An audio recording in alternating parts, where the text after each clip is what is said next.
very apologetic, right? I am so sorry to barge into this meeting. I am so sorry to ask for an increase, right? Why are we apologizing? So that's the first thing we've got to overcome. We shouldn't be apologetic. The second thing is, if you're negotiating for an increase, so I'll start with increase. You go and look at your salary benchmarking. Where are you positioned in terms of, if you're a marketing manager or an account director, what are other account directors earning in that industry? Benchmark yourself. Beyond what she said as well, coddling is a big problem. We have fathers who are literally kids. That's why marriage at the moment is not a very viable kind of engagement. Who benefits from it? Who benefits from it? So we need to be honest with these discussions. And as men, we also have that element of, and women, we have that element of conscious and unconscious, toxic elements of being supportive of the status quo because of fear. You don't know what the future holds. So once you get that information and move beyond the ignorance, I think it's much easier. I thought this morning's event was absolutely amazing. I think anytime you get women in a room together to discuss the challenges and opportunities that we face, it's always for the positive. Even as a speaker, I learned so much from the other speakers, and I learned so much from the panelists. And just that reiterating of how much value we bring as women to the corporate space or the entrepreneurship space. It's always good to get that reminder and get those lessons reinforced. As an event, the Insights Breakfast, how long overdue, I love the fact that it's such an interactive event. People really get to ask the questions that they want to, and the questions that I feel they don't actually have the opportunity to ask. So I'm looking forward to coming back to the next session and just soaking up the learnings and for once not speaking. So number one is being obsessed with your why. Generally, as I said, you're not going to get paid the same as your male counterpart, and you're definitely not going to get the same respect as your male counterpart. So what drives what you do? What is the why behind the what? I'm obsessed with that, and I think I was very fortunate in working in women's media that I found my why very early on. I'm obsessed with women. I'm obsessed with telling women's stories. I'm obsessed with amplifying women's stories. Food Search is a woman enabler. I'm a woman amplifier. When I started, the public relations industry was very male dominated and still is in a lot of ways. Many of the companies that you see that are run are actually female run but not female owned. So it's still a very male dominated industry. So I still deal with a lot of men in very high positions that I still have to convince of how amazing I am, and I'm not just me. And that is hard, guys. That is really hard. Because we grow up believing that our purpose or the only value we have in life is being wives and mothers. And no one ever thinks that you can be so much more than that. We are judged on the fact that maybe we don't want to get married. Marriage is not everybody's ambition. It's not everybody's achievement. Being a mother is not everybody's ambition or achievement either. So we grow up in society with these things where we are made to feel that to be a woman, you must give birth. To be a woman, you must be someone's chosen one. And that's not what it's about. And I think we live in a society where we very much feel like this is what we're supposed to be before we are businesswomen. Before we are anything else to anyone else, we have to be these particular women. Farah Fortune, that was my highlight. Farah Fortune, her story is very touching, and she was very emotional as well. You could hear it from her voice when she was speaking that it really does go a long way. And one speaker that also really contributed a lot in regards to shifting my way of thinking or shifting my paradigm is Farah. Man, so really that for me really stood out, and I like the fact that she tapped into her story.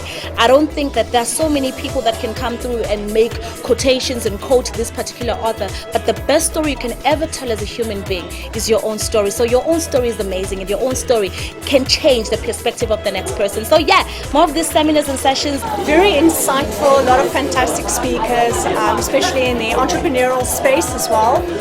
Just sharing about all the pitfalls in the entrepreneurial space and really just the hardships that people don't really cover for people in entrepreneurial. So yeah, I think there was great benefit here today with creating eye-opening experiences for many people who wants to step into being their own business owners as well.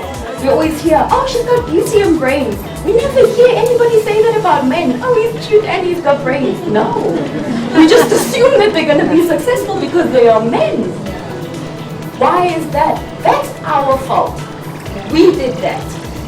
We put ourselves in a position to make us feel like we were second-class citizens. We did that. And only we can change that. The perceptions of each other. How many of you, honestly, and I'm seriously, honestly, how many of you walk into a room and look another woman up and down? Thank you for being honest. Thank you, ladies. Because that's how we are brought up. We are brought up to judge the other woman. Why is she, why don't I have those shoes? Oh, silly. Well, I was very excited to be here. I was even more excited being here because it's such a diverse group of people, of women, and also diverse group of discussion. It was very exciting. It was very also good to hear from women who are not in the industry that I'm in, because that's who I'm mostly exposed. And I think it's a great idea to expose young people, budding entrepreneurs, to opportunities and spaces like this, where actually, how often are you going to get a chance to speak to a CEO of a 6 billion rand property fund, for instance? So I think it's a great opportunity, one, for the networking, but also the insights as well as the experience that some of the women here have brought. I think especially for younger women, we experience that harassment a lot more because you get into the office, I'm the only one within the team that's under 30, everyone else is 40 plus, for example, and everywhere you go, whether it's meetings, you go abroad, whatever, you're mostly in a space with men, and people just think that it's nice to be nice to the lady in the room. It's difficult sometimes sitting in board meetings and being the only female, and then on top of that being the only black female, and kind of having to, one, voice your concerns without seeming as though, or question or voice matters that are important, without seeming as though you're being emotional.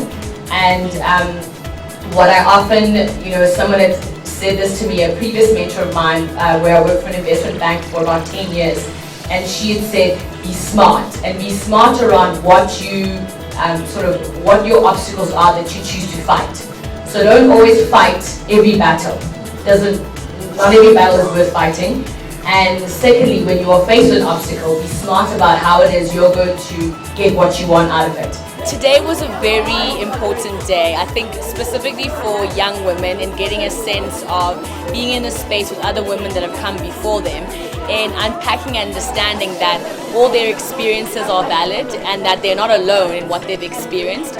I think it was collaborative, it was enjoyable, and I look forward to more engagement in the form of these spaces where women are there to be women with other women and help them forge the road forward. Yes, there's definitely a place for femininity in sport, because there's a place for femininity in everything. I don't think it should be about sport or whatever it is. I think that, if you were talking about just being authentic and stuff, I think that a good athlete is an athlete who is themselves. They know what things they need in terms of, I'm going to train, I'm going to eat right, whatever it is, but they are themselves. I think that if you look at globally, the athletes that people really love and want to follow and want to know what they're doing, it's all the people who are really themselves. I really enjoyed today. I think I felt a little bit like, should I be speaking, because there were these amazing speakers that spoke before me. I think it's important, I hope it ends up online for people to get to see this, a lot more people than were in the room. But I think what they've created in this platform is something that really should be taken possibly across the country or the continent even. It's good to create these kind of spaces. Only thing that I wish could have been different is for maybe more men to have been here, basically because of this specific topic. But other than that, I had a great time. I feel honored to have been part of this. And I really appreciate that, there are people like the Consumer Council that are creating space for people to have these kind of conversations and to challenge each other's thoughts and the things that they thought were the way that people should look at things, and for us to all get a different perspective and sometimes for others a wider perspective.